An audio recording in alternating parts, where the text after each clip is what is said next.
GK with কিরণ চ্যানেলের নতুন ভিডিওতে তোমাদের স্বাগত জানাই। তো আজকে আমি শুরু করছি পঞ্চম শ্রেণীর আমাদের পরিবেশ বইয়ের দ্বিতীয় অধ্যায়ের যে গুরুত্বপূর্ণ চ্যাপ্টারগুলো রয়েছে সেই চ্যাপ্টারের মাঝখানে কেউ যায় না এই অংশটি।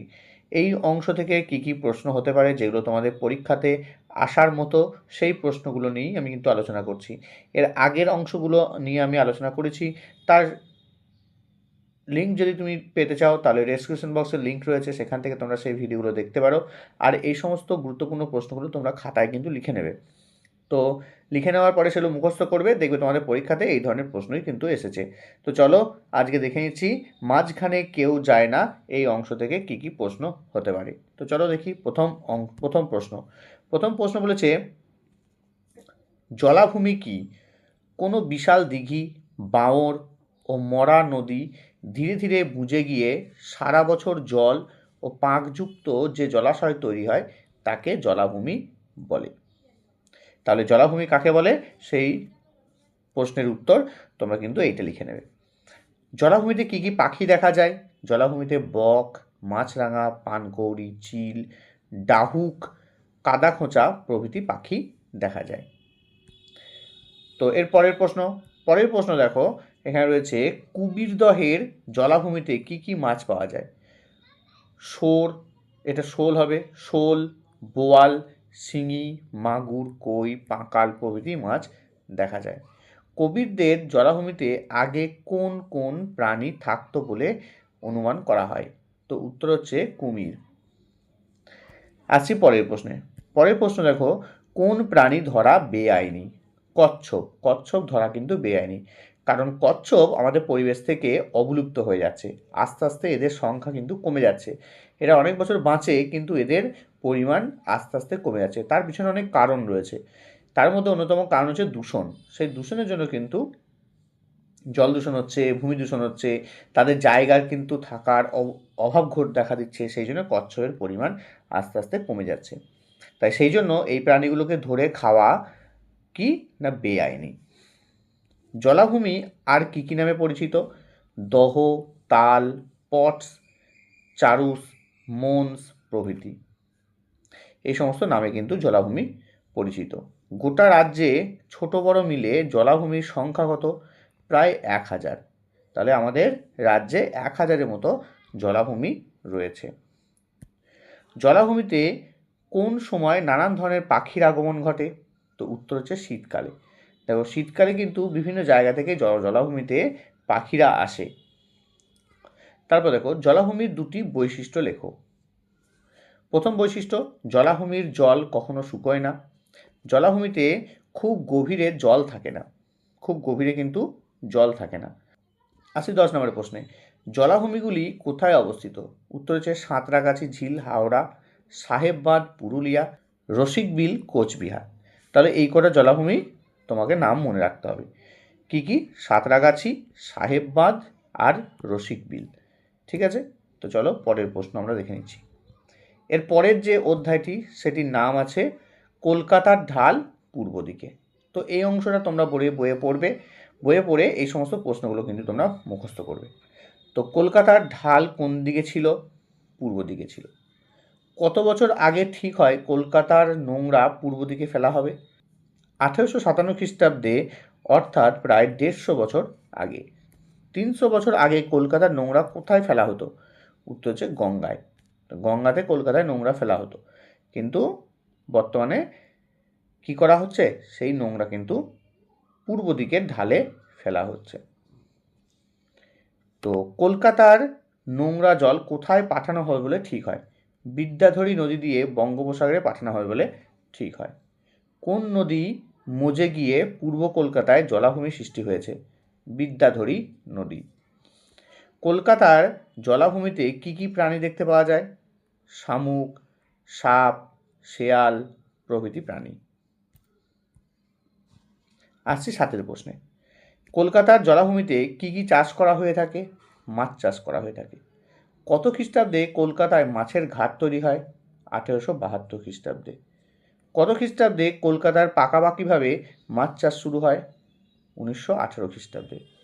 কত খ্রিস্টাব্দে রাজ্যে বাণিজ্যিকভাবে মাছ চাষ শুরু হয়? 1929 সালে। এর পরের অংশটা দেখে নিচ্ছি কি আছে। পরের অংশের নাম হচ্ছে উদ্ভিদ আর প্রাণীদের নিয়ে জীবজগৎ। প্রথম প্রশ্ন, ভোরবেলা বাইরে বেরোলে কি দেখা যায়? নীল আকাশে সূর্য এবং চারিদিকে সবুজ গাছপালা। কি কি নিয়ে উদ্ভিদ জগৎ গড়ে উঠেছে? উত্তর হচ্ছে সূর্যের আলো, মাটি, জল ও বাতাস নিয়ে। মধু কারা তৈরি করে? মৌমাছি।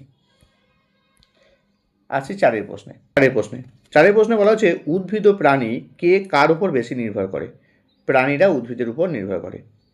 তৃণভোজী প্রাণী কাদের বলে? যে সকল প্রাণীরা উদ্ভিদকে খাদ্য হিসাবে গ্রহণ করে বেঁচে থাকে তাদের তৃণভোজী প্রাণী বলে, যেমন গরু, ছাগল, হরিণ, খরগোশ প্রভৃতি। আসি ছয়ের প্রশ্নে, মাংসাশী প্রাণী কাদের বলে? মাংসাশী প্রাণী হচ্ছে যে সকল প্রাণীরা অন্য প্রাণীদের খাদ্য হিসাবে গ্রহণ করে তাদের মাংসাশী প্রাণী বলে, যেমন বাঘ, সিংহ প্রভৃতি। আসি সাতের প্রশ্নে, সর্বভুক কাদের বলা হয়? যে সকল প্রাণীরা উদ্ভিদ ও প্রাণী উভয়কেই খাদ্য হিসাবে গ্রহণ করে তাদের সর্বভুক বলে, যেমন মানুষ। দেখো, মানুষ কিন্তু সবাইকেই খায়, উদ্ভিদও খায় এবং কোনো প্রাণীকে খাদ্য হিসাবেও গ্রহণ করে। আসছি আটের প্রশ্নে, তৃণভোজী প্রাণীরা কি খেয়ে বেঁচে থাকে? ঘাস, পাতা, গাছ, ফুল, ফল প্রভৃতি খেয়ে বেঁচে থাকে। কারা তৃণভোজী প্রাণীদের খেয়ে বেঁচে থাকে? বিভিন্ন মাংসাশী প্রাণী, যেমন বাঘ, সিংহ, নেংড়ে প্রভৃতি প্রাণী। উদ্ভিদ প্রাণীদের উপর কীভাবে নির্ভরশীল? উদ্ভিদ, এর উত্তর তোমরা এইভাবে লিখবে যে উদ্ভিদ খাদ্য তৈরির জন্য যে কার্বন ডাইঅক্সাইড ব্যবহার করে তা প্রাণীদের শ্বাসকার্যের ফলেই উৎপন্ন হয়। বিভিন্ন কীটপতঙ্গ, বাদুড়, পাখি প্রভৃতি প্রাণী উদ্ভিদের পরাগ সংযোগে সাহায্য করে। উদ্ভিদের বীজ ও ফলের বিস্তারে বহু প্রাণী সাহায্য করে। তাহলে উদ্ভিদদের কিন্তু বিভিন্ন প্রাণী সাহায্য করছে। যেমন আমরা যে কার্বন ডাইঅক্সাইড গ্যাস ছাড়ি সেটা উদ্ভিদ কি করে? তাদের শ্বাসকার্যের চালানোর জন্য বা তাদের খাদ্য তৈরি করার জন্য কিন্তু উদ্ভিদ সেই কার্বন ডাইঅক্সাইড গ্যাস গ্রহণ করে। এরপরে রয়েছে কীটপতঙ্গ, বাদুড়, এরা কি করে? এরা উদ্ভিদের পরাগ সংযোগে সাহায্য করে। ঠিক আছে, তো এইভাবে কিন্তু একটা প্রাণী উদ্ভিদদের সাহায্য করছে। ঠিক আছে, চলো পরের প্রশ্ন কি দেখে নিচ্ছি আমরা। প্রাণীরা উদ্ভিদের উপর কিভাবে নির্ভরশীল? প্রাণীদের খাদ্যের প্রধান উৎস হলো উদ্ভিদ। তৃণভোজী প্রাণীরা সরাসরি উদ্ভিদ খেয়ে বেঁচে থাকে, আবার মাংসাশী প্রাণীরা তৃণভোজী প্রাণীদের খায়। বিভিন্ন কীটপতঙ্গ, পাখি, কাঠবিড়ালি প্রভৃতি প্রাণীরা উদ্ভিদের আশ্রয় গ্রহণ করে। মানে এই সমস্ত প্রাণীরা উদ্ভিদের উপর কিন্তু আশ্রয় করে বেঁচে আছে। তারা সেখানে বাসা বানায়, সেই বাসার মধ্যে তারা বসবাস করে। একটা গাছের মধ্যে এই সমস্ত প্রাণীরা কিন্তু বাসা বানায়, কীটপতঙ্গ, পাখি, কাঠবিড়ালি এরা। আসি পরের প্রশ্নে, বুনো থেকে পোষা হলো। তো এই অংশে কি কি প্রশ্ন হতে পারে এগুলো কিন্তু তোমরা খাতায় লিখে নেবে। ঠিক আছে, সাঁতরাগাছি ঝিলে পাখিগুলো কখন আসে? উত্তর হচ্ছে শীতকালে। হাঁস পুষলে কি কি পাওয়া যেতে পারে? ডিম, মাংস প্রভৃতি। আসি পরের প্রশ্নে, 14 দাগের প্রশ্ন। দেখো, লাল বনমোরগ, বাইসন দেখতে পাওয়া যায় এমন একটি অরণ্যের নাম লেখো। তো উত্তর হচ্ছে জলদাপাড়ার অরণ্য। পরের প্রশ্ন দেখে নিচ্ছি, 15 প্রশ্ন, গৌড় বা বাইসন কি? জলদাপাড়ার জঙ্গলে এক ধরনের কালো গরুর মতো দেখতে জন্তু দেখা যায়, এদের গৌড় বা বাইসন বলে। আমাদের দেশি গরুরা আগে কাদের মতো ছিল? গৌড় বা বাইসনদের মতো ছিল। 17 প্রশ্ন, প্রথম কোন প্রাণী পোষ মেনেছিল? কুকুর। আসছি 18 প্রশ্ন বলেছে, সাঁতরাগাছি ঝিলে শীতকালে পরিযায়ী পাখিরা আসে কেন? পরিযায়ী পাখিরা যেখানে বসবাস করে সেখানে শীতকালে প্রচণ্ড ঠান্ডা, তাই ঠান্ডার হাত থেকে বাঁচতে এইসব পাখিরা কম শীতের দেশে চলে আসে এবং প্রায় 2 মাস কাটিয়ে নিজের দেশে ফিরে যায়। সাঁতরাগাছি ঝিল কম শীতযুক্ত অঞ্চলে অবস্থিত হওয়ায় পরিযায়ী পাখিরা শীতকালে এখানে আসে। তাহলে বোঝা গেল পরিযায়ী পাখিরা শীতকালে কেন আসছে। তার কারণ সেই পরিযায়ী পাখিরা যেখানে বাস করে সেখানে প্রচণ্ড ঠান্ডা হয় এবং সেই ঠান্ডার হাত থেকে বাঁচার জন্য তারা যেখানে কম ঠান্ডাযুক্ত অঞ্চল সেখানে চলে আসে এই পরিযায়ী পাখিরা। বেশ, চলো পরের প্রশ্ন দেখে নিচ্ছি। পশু পাখিদের পোষ মানালে মানুষের কী সুবিধা হয়? চাষের কাজে বা যানবাহন হিসাবে এদের ব্যবহার করা যেতে পারে। এদের থেকে আমরা মধু, ডিম, মাংস প্রভৃতি খাদ্য পেয়ে থাকি। এরপরের প্রশ্ন, কে বন্য কে পোষা? এই অংশের যে প্রশ্নগুলো হবে তার উত্তরগুলো নিয়ে আলোচনা করছি। দেখো, প্রথম প্রশ্ন, পাখি ভালো লাগলে পাখিকে না পুষে কি করা উচিত? এটা উত্তর দেখে নাও। গাছের ডালে খাবার ঝুলিয়ে রাখবো, পাখিরা যখন খুশি এসে খেয়ে যাবে, তখন পাখিকে দেখব। দুইয়ের প্রশ্ন, কয়েকটি পালিত পাখির নাম লেখো। টিয়া, ময়না, কাকাতুয়া প্রভৃতি পাখি। কয়েকটি বন্য পশুর নাম, বাঘ, সিংহ, ভাল্লুক প্রভৃতি। এরা বনে থাকে, তাই এরা বন্য পশু। আমরা টিয়া পাখি কেন পুষি? আমরা টিয়া পাখি পুষি তার কারণ হচ্ছে টিয়া পাখি দেখতে ভালো এবং খুব ভালো ডাকতে পারে, তাই আমরা টিয়া পুষি। পরের প্রশ্ন, পোষা টিয়া ও হাঁসের মধ্যে পার্থক্য কী? হাঁস সারাদিন জলে চড়ে বেড়ায়, কিন্তু সন্ধ্যাবেলায় ডাক না দিলেও তারা ঠিক তাদের বাসায় ফিরে আসে। অন্যদিকে টিয়া পাখিদের যতই পোষ মানানো হোক না কেন, কোনোভাবে খাঁচায় রাস্তা খোলা পেলে সে আকাশে উড়ে যায়, আর ফিরে আসে না। সেই জন্য পোষা টিয়া ও হাঁসের মধ্যে এটাই হচ্ছে পার্থক্য। হাঁসরা কী করে? হাঁসরা জলাশয়ে চলে যায়, আবার ডাক দিলেই সেই হাঁসগুলো বাড়িতে ফিরে আসে। অন্যদিকে টিয়া পাখি কী করে? টিয়া পাখি কিন্তু খাঁচার মধ্যে ভরা থাকলে যখন খাঁচার দরজা খুলে যায় তখন কিন্তু সে উড়ে পালিয়ে যায়, সে কিন্তু আর ফেরে না। বন্য প্রাণীরা অন্যদের আক্রমণ করে কেন? কোনো বন্য প্রাণী অকারণে কারো ক্ষতি করে না। কেউ তাদের ক্ষতি করতে এলে বা তাদের খাদ্য ও থাকার জায়গা কেড়ে নিতে চাইলে বন্য প্রাণীরা তাদের উপর আক্রমণ করে। আসছি সাতের প্রশ্নে।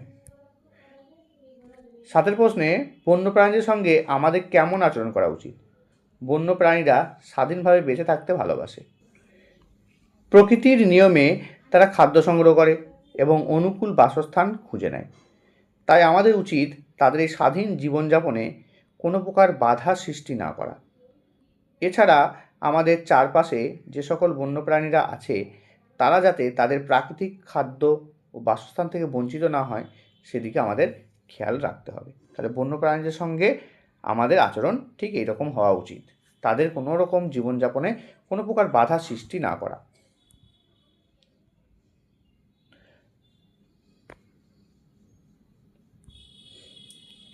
চলো আজকের ভিডিওতে আমরা এতটা পর্যন্ত আলোচনা করলাম। এর পরের ভিডিওতে আমরা দ্বিতীয় অধ্যায়ের বাকি অংশগুলো নিয়ে আলোচনা করব। বাড়ির কাছেই তো উদ্ভিদ, এই অংশ থেকে আলোচনা করব। তো চলো আজকের ভিডিও এখানে শেষ করছি। Tata, good bye.